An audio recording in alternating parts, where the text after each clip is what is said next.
झारखंड की घाटशिला सीट पर होने वाले उपचुनाव से पहले जेएमएम और बीजेपी ने अपने प्रत्याशियों को चुनावी मैदान में उतार दिया है।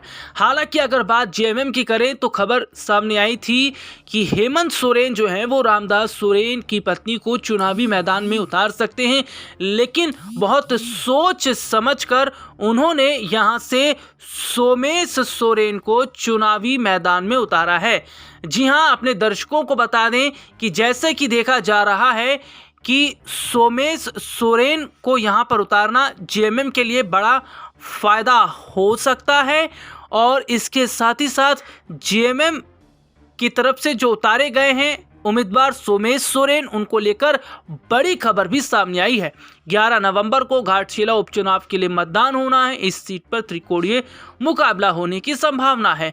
झामुमो ने पूर्व मंत्री रामदास सोरेन के बेटे सोमेश चंद्र सोरेन को चुनावी मैदान में उतारा है। उन्होंने नामांकन दाखिल कर दिया है। घोषणा पत्र में सोमेश ने अपनी संपत्ति के बारे में जानकारी दी है। उनके एफिडेविट के आधार पर हम उनकी पत्नी के बारे में जो जानकारी है वो बता रहे हैं।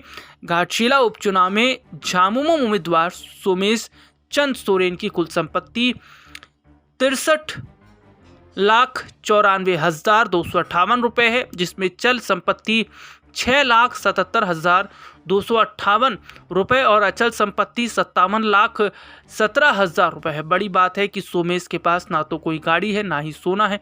हालांकि उनकी पत्नी के पास 30 ग्राम सोना है।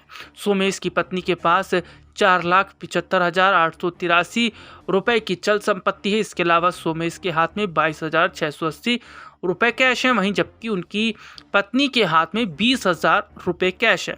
झामुमो उम्मीदवार सोमेश सोरेन की कुल वार्षिक कमाई 2024-25 के आयकर रिटर्न फाइल के अनुसार 66,92,080 रुपये है। सोमेश की मुख्य कमाई पेट्रोल पंप से होती है। झामुमो उम्मीदवार सोमेश सोरेन से अधिक उनकी पत्नी कमाती हैं। सोमेश की पत्नी इंडियन बैंक में कार्यरत हैं।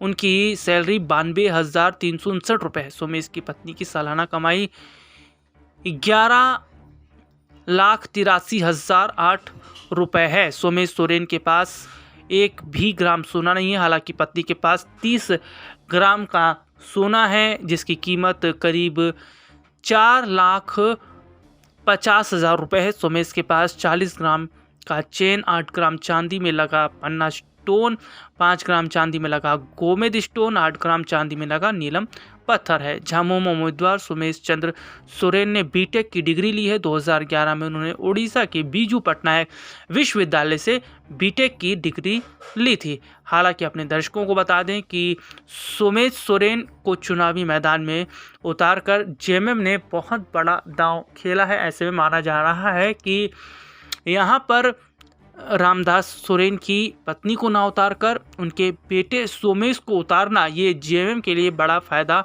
हो सकता है। हालांकि अब ये देखना होगा कि क्या जेएमएम जो है वो घाटशिला उपचुनाव में बड़ी जीत हासिल कर पाती है या नहीं, या फिर यहाँ से बीजेपी को बड़ी जीत मिलेगी, क्योंकि बीजेपी ने भी यहाँ पर बहुत सोच समझकर बाबूलाल को चुनावी मैदान में उतारा है।